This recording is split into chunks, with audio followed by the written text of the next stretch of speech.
Nos projets. Bonjour. Étant donné qu'il nous incombe à nous de résoudre les problèmes auxquels nous sommes confrontés, nous mettrons de l'avant différents moyens pour renverser le système et mettre de l'avant nos projets à court, moyen et long terme. Cela commence d'abord et avant tout par l'individu.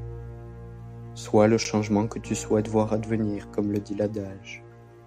Toutefois, un changement peut à la fois être positif ou négatif et présuppose une dénaturation. En tant qu'individu, il vaut mieux donc évoluer. Au niveau sociétal, par contre, notre objectif est de la changer pour le meilleur, en permettant l'émergence de microcosmes, libres et autonomes, pour que la nature et le vivant puissent s'extasier. Et, malgré cela, nous pourrons nous attendre à subir de la répression a fortiori, lorsque nos projets dérangeront trop l'ordre établi. Cela pourrait en refroidir plus d'une ou un, de se dire qu'il faudra possiblement s'attendre à de la répression si nous mettons de l'avant nos projets, qui sont à voir comme un tout, à la manière des droits qui nous sont conférés. Mais nous n'aurions vraisemblablement plus le choix. Il nous faut nous attaquer à ce système si la vie nous importe, celle-ci étant menacée directement par notre espèce à court terme. L'urgence est bel et bien là, ce qui ne signifie pas pour autant que nous devons foncer tête baissée. Seul un lac calme peut refléter clairement les éléments environnants. De la même manière, seul un esprit calme peut comprendre la réalité clairement et agir sur celle-ci. Les élites auront failli, et il est temps de prendre le pouvoir sur nos vies. Pour cela, nous commencerons par nous réapproprier les formes de langage, entité en perpétuelle évolution, dont bien sûr le québécois, ainsi que les langues autochtones qu'il nous faut protéger. Le langage, qu'il soit oral, corporel, artistique ou autre, est la première source d'expression. Il est un moyen de se faire comprendre par ses congénères et bien sûr, l'espèce humaine n'est pas la seule à en avoir la clé, bien qu'elle en ait des possibilités presque infinies grâce à son imagination débordante. Le langage est à présent contrôlé par l'élite, qui s'exprime à travers les différents canaux pour nous rejoindre. Médias, publicité. Le langage est le premier élément culturel avec lequel nous voyons le jour, intégrant d'abord le subconscient avant de se développer dans le cortex préfrontal, siège de la raison. Pour évoluer avec nos congénères, il nous faut avoir une base commune sur laquelle échanger, au moins avec les personnes qui nous entourent étroitement. Appelons un chat comme on dit. Toutefois, le français, étant comme bien des langues issues d'une lente et fastidieuse évolution, avec différentes langues se succédant comme l'indo-européen, le latin ou encore le vieux français, certains mots, qui en viennent à perdurer à travers le temps, perdent le sens originel qu'ils pouvaient avoir, d'où l'importance de remonter dans le passé, à la recherche de l'étymologie, ce qui se fait à présent en quelques clics. L'humilité va de pair avec le caractère écologique.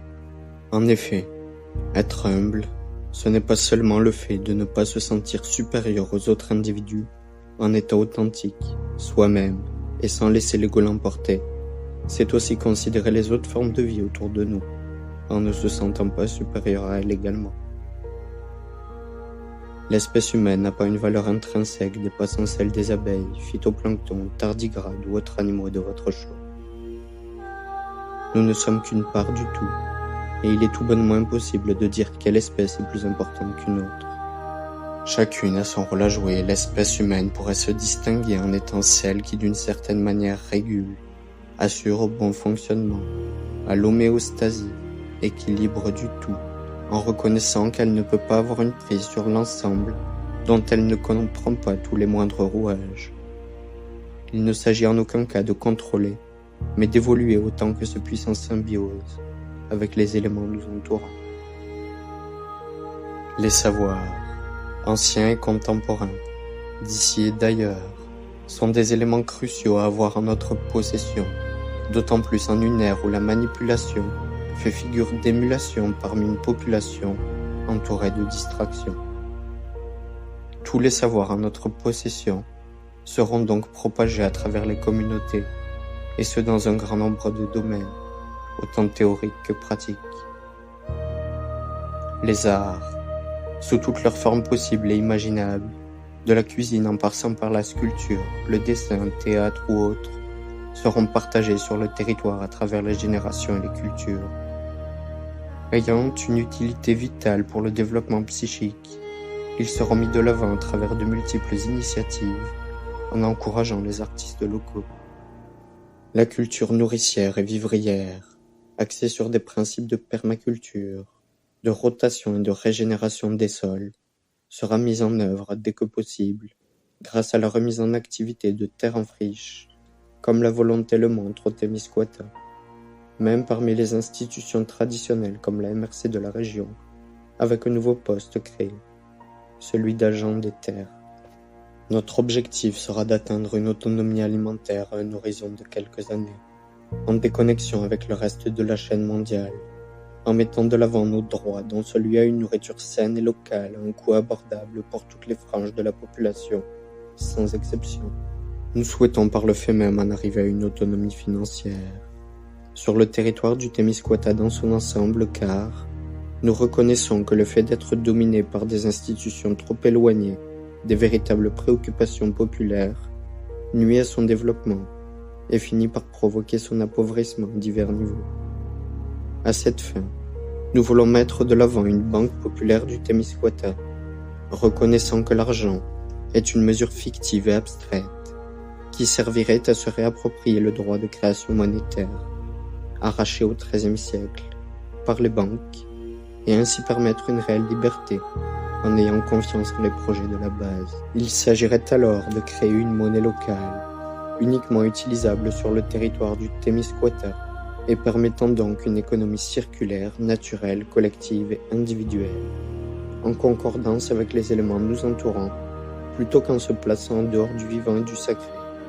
Car la nécessité s'en fait ressentir, nous adopterons notre propre constitution, mettant dans un premier temps l'emphase sur le caractère vital d'une forme de vérité et de réconciliation avec les premiers peuples, véritables gardiennes et gardiens du territoire, ici, au soi-disant Canada, un amalgame de terre volée. Les droits humains, reconnus en 1948 par l'ONU, seront mis de l'avant dans une logique d'épanouissement collectif, animal et individuel. Les droits, eux aussi membres à part entière de ces mythes qui nous entourent, il nous faut les protéger et les mettre en pratique si nous ne voulons pas qu'ils disparaissent au profit de cette élite. Les sports sont une part intégrante de la culture et participent au bon équilibre physique des individus. Ainsi, en encourageant toujours la variété et l'inclusivité, même avec celles ou ceux ne voulant en pratiquer, le sport sera mis de l'avant avec diverses installations qui seront rénovées ou créées. Les transports, loisirs, communications, etc., tels que définis par le Pacte international des droits économiques, sociaux et culturels, le PIDESC, seront aussi reconnus par les opérations résilience comme étant des piliers d'une vie digne de ce nom.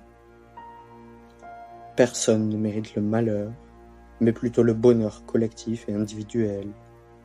Ensemble, nous avancerons vers un avenir radieux.